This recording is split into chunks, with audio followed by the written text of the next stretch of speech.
Picture this. Kenyan police sent to tame Haiti's gang-infested streets stranded when their vehicles' gifts from the world's superpower break down in the middle of a war zone. Lives lost, dangers mounting, and President William Ruto just lit up the UN with a scathing call-out. But here's the twist Kenyans can't stop buzzing about.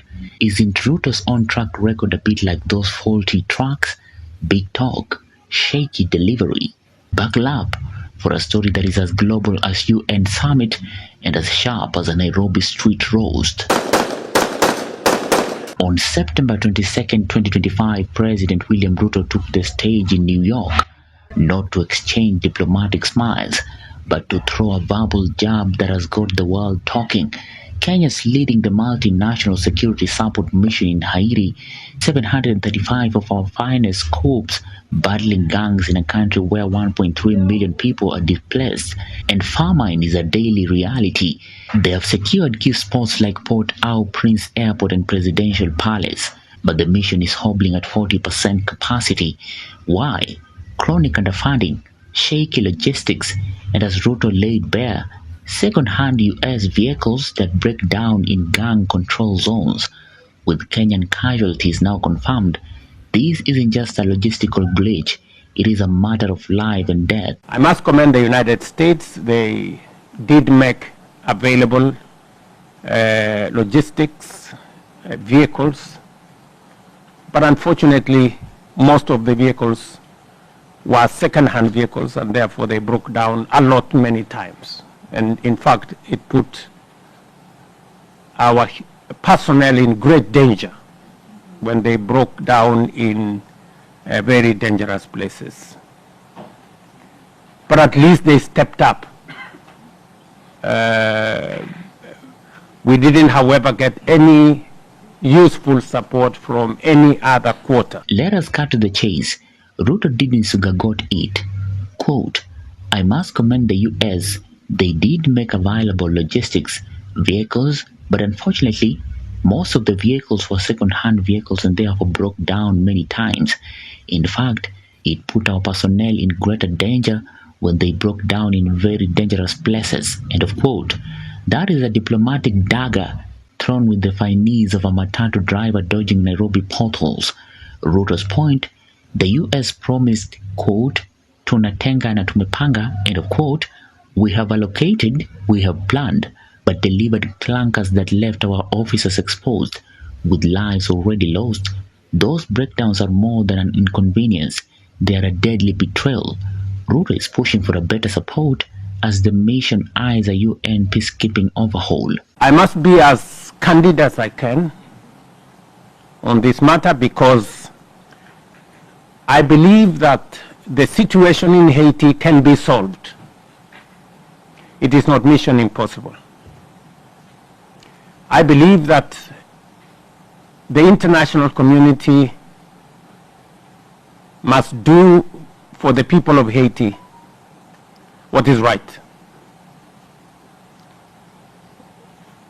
The people of Haiti, the women, the children who go to school there, I think deserve the support of the international community. What is going on in Haiti is unacceptable. It is indefensible. It is simply wrong. That we cannot marshal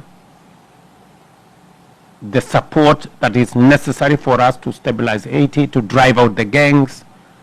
The gangs, in my very honest opinion, are cowards with very minimal intervention. They have literally gone into hiding, occasionally showing up. It's a guerrilla warfare of some sort.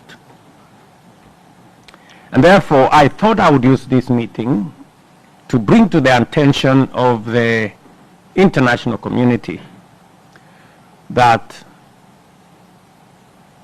the situation in Haiti can and must be solved. To grasp the stakes, let us zoom out. Haiti is a powder keg without a fuse. Gangs control 80% of Port-au-Prince.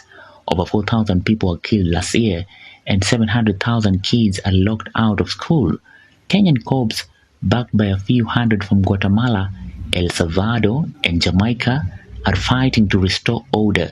They have secured critical sites, but with only 989 total personnel against a planned 2,500, they are stretched thinner than a Nairobi chapati. Ruto is not just mad about vehicles. He is calling out a world that has left Kenya to carry this burden with half-baked tools. It is like sending a border to haul a lorry's load. Kenya's role is colossal and now heartbreaking. Our 735 officers are the mission's backbone, risking it all 8,000 miles from home. The recent casualties, though exact numbers are still emerging, hit like a gut punch. These were brave Kenyans sent to bring peace, only to lose their lives partly because of faulty equipment. Ruto has vowed to keep Kenya in the fight, underscoring our commitment to Haiti's stability, but he is drawing a firm line. Without proper funding, reliable gear, and global support, this mission could stall. Kenya is stepping up as Africa's problem solver, but the cost is real and the losses cut deeper. When we first stepped in Haiti, the airport had been surrounded by gangs, and many people found it very unsafe to land in the airport. Today, the airport is operational. We have passenger, we have cargo flights landing in the airport. We have driven out the gangs from the airport, and the airport is much safer than what it was. The presidential palace was under siege. Today, the presidential council is a place where the management of the affairs of the people of Haiti is carried out from that premise. It is now secured by our forces. Now his weight gets juicy, and Kenyans are all over it. Ruto is roasting the US for promising, quote, heaven, but delivering, quote, a street to hell with those broken down vehicles. Ring a bell. At home, he is catching the same flag, quote, tumetenga na tumepanga, end of quote. He proclaims budget set, plans ready for projects like the Hustler Fund or Universal Healthcare, but critics say it is all sizzle, no gully, roads half built, hospitals underfunded, jobs still a mirage. The irony is thicker than a Nairobi traffic jam. Ruto is pointing fingers at the US for what many Kenyans accuse him of: big promises, small results. It is a plot twist that would make an Hollywood scriptwriter jealous. Kenyans on X are serving this story hot, like mandazi straight from the pan.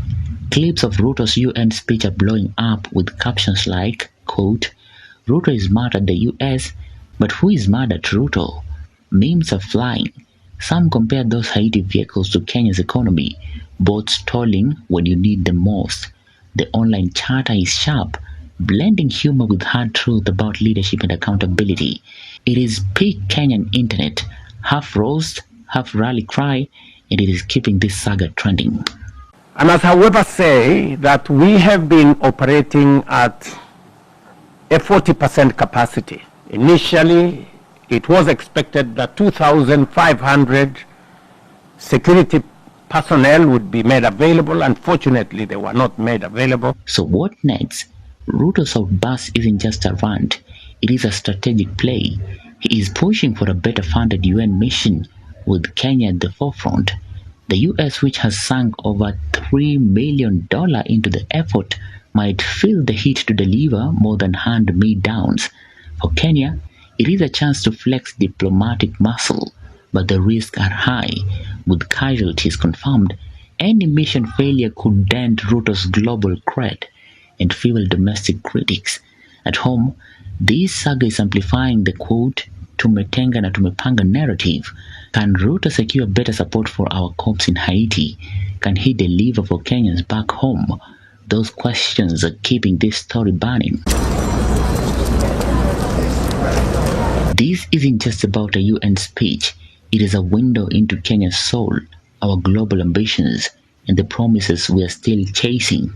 What is your take? Is Ruto's call out a bold stand or a mirror of these own flaws? Drop your thoughts in the comment section below. For Maisha TV, I'm William Juma.